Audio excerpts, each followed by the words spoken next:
Ako si Emil, taga Cotabato City. At noong mangyari ito, college student pa lamang ako.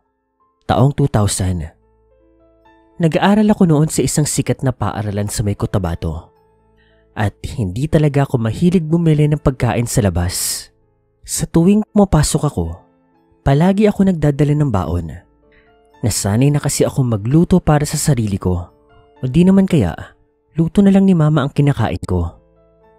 Nung high school kasi ako, nagkaroon ako ng nakakadiring karanasan. Kumakain kami noon sa may restaurant. Nang bigla na lang po sa pagkain ko, meron pong napasamang ipis. Simula talaga nun, nawalan na ako ng tiwala sa mga pagkaing hinahanda ng ibang tao. Kaya ganun nga po yun nangyari. Isang araw po noon, abala kami sa pagsagot ng activity na binigay sa amin ni Sir. At nang tumunog po ang bell, natuwa na kami. Lunch break na namin. Kadalasan, sa loob po ng classroom o sa mini forest talaga ako kumakain. Papunta na nga sana ako doon. Nang bigla na lang po akong tawagin ni Eric, isa sa mga kabarkada ko. Inaya niya akong sumama sa kanilang kumain. Uy Emil, sama ka sa amin. Sabay ka na sa amin kumain. Naku, may baon ako eh. Hindi na ako bibili. Ano ko ba? Ayos lang yun. Pwede ka namang sumama kahit wala kang bibilin eh. Para ka talagang palagi ka na lang nag-iisa. Kahit ayoko, sumama na lang ako sa kanila. Ayoko rin namang magtampo yung mga kaibigan ko. Kaya pinagbigyan ko na. Sabay kaming apat na lumabas ng campus namin. Tumuwid kami sa kabilang kalsada. At doon, nakita ang isang karinderya na punong-puno ng mga estudyante. Dati pa lang, alam ko na ang tungkol sa karinderyang yon. Simula kasi nang nagbukas sila, ay hindi na nawala ang kanilang customer. Araw-araw talaga silang puno. Mapa-estudyante man, trabahante ng paaralan, ay suki na talaga ng karinderyang yon. Nagtaka nga ako kung bakit napakapatok ng mga ulam nila. Gayong simple lang naman yung mga putahe at ulam.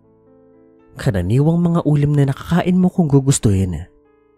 At dahil suki na nga ang mga kaibigan ko sa kainang iyon, meron na talagang nakalaan na lamesa para sa kanila. Pumasok kami sa loob at agad na inisikaso ng isang matandang babae. Hindi naman siya sobrang tanda. Siguro, mga nasa 40 o mga nasa 50. Kita ko sa kanyang mukha na kulubot na ang kanyang balat. May kalakihan ng kanyang ilong at medyo malaki rin ang kanyang mata. Napangiti siya, kaya nakita ko yung madilaw niyang mga ngipin. Hindi nagtagal, umorder ka agad yung mga kaibigan ko. Iba-iba ang kanilang sinabi.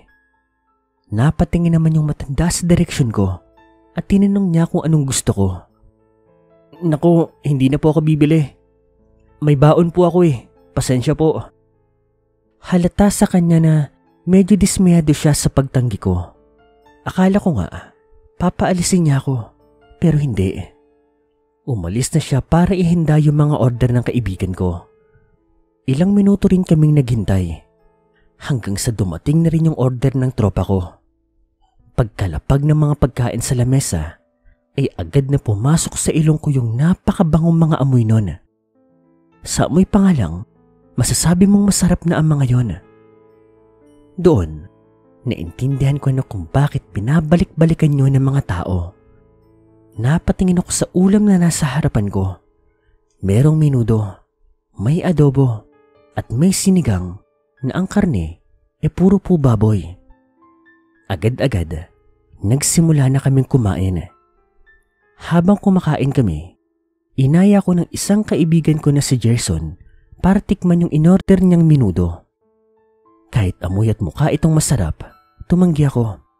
At dahil alam naman nila ang trauma ko, hindi na nila ako pinilit. Matapos namin kumain, madali kaming bumalik sa classroom. Umupo at nagpahinga. Eric, matanong nga kita. Ano bang espesyal sa luto ni Aling Loleng? Pabalik-balik kayo doon eh. Masarap kasi yung mga luto doon pare. Try mo kasi. Tsaka alam mo ba pare, kapag kakainin mo yung mga karne na luto ni Aling Loleng, para kang may nalalasahang kakaiba Ibang-iba talaga yung lasa ng karne na ginagamit niya kumpara sa mga karne na tipikal. Alam mo ba, dati ko nang tinanong kay Aling Loling yung sikreto niya. Pero tinawanan lang ako ng matanda. Pero ang sabi niya, meron daw siyang secret ingredient na, syempre, hindi pwedeng sabihin. Napaisip ako sa sinabi niya.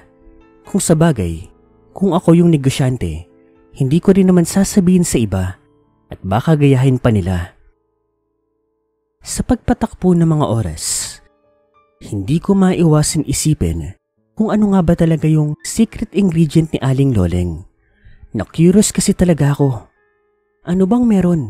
At tila nagkakagulo ang mga bumibili sa karinderya niya.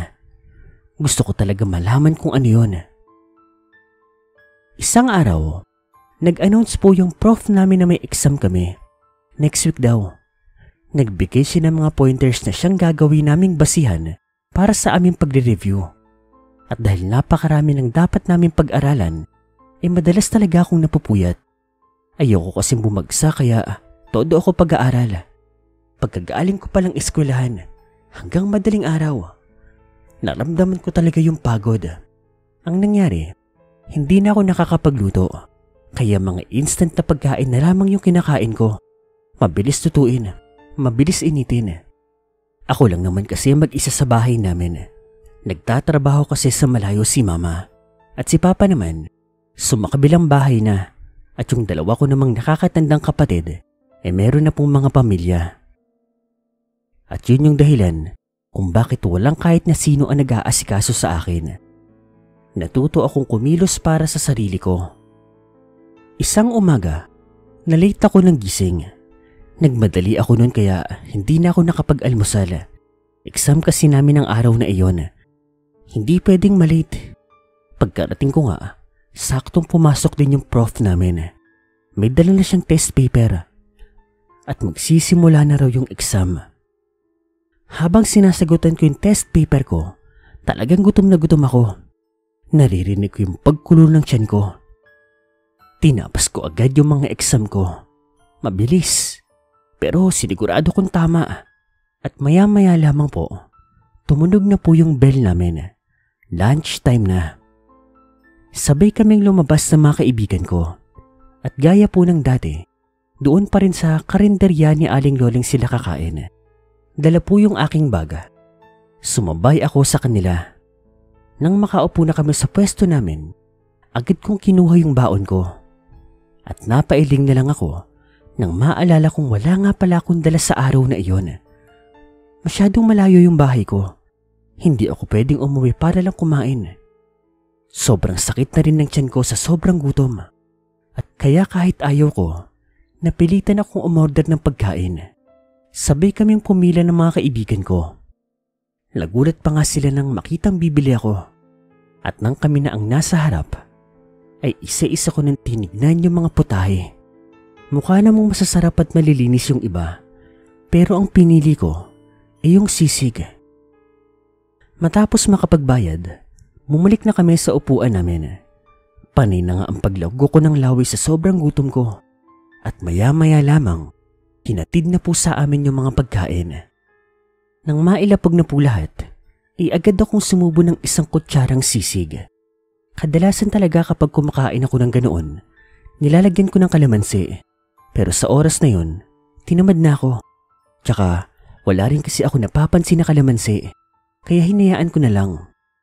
Napansin ko nga na parang hindi karne ng baboy o manok yung ginamit sa sisig.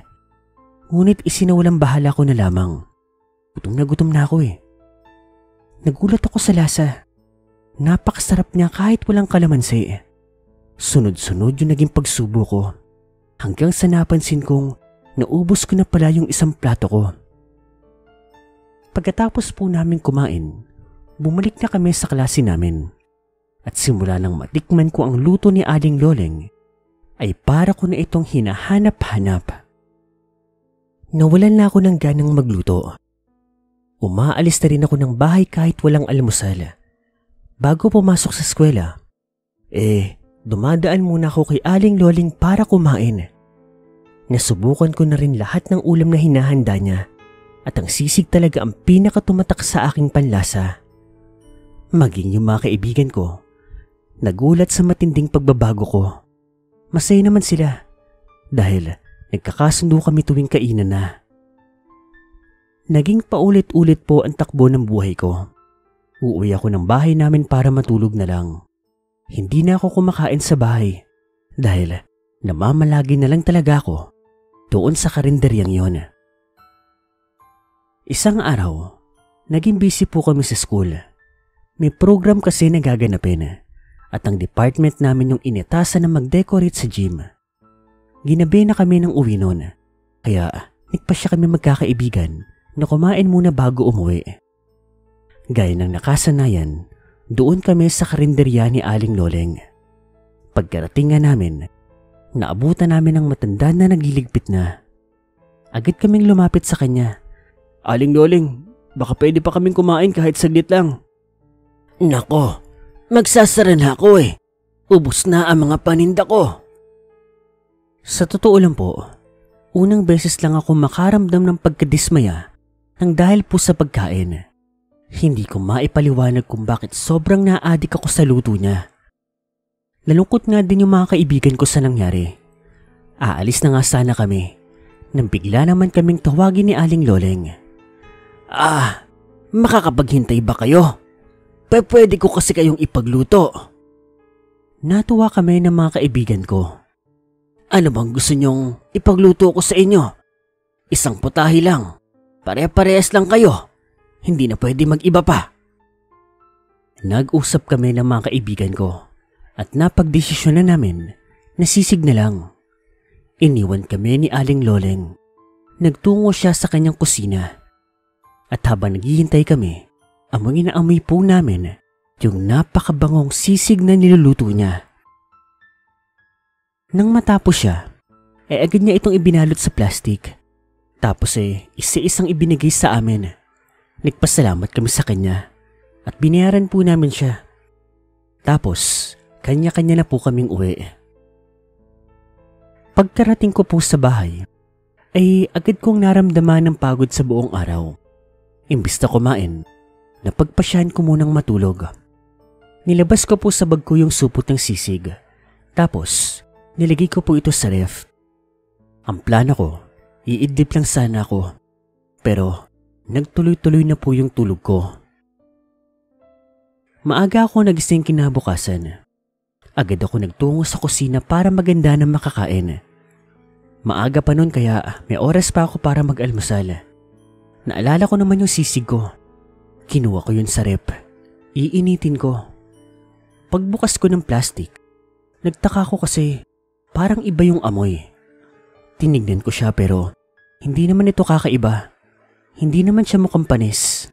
Kumuha ko ng kawali.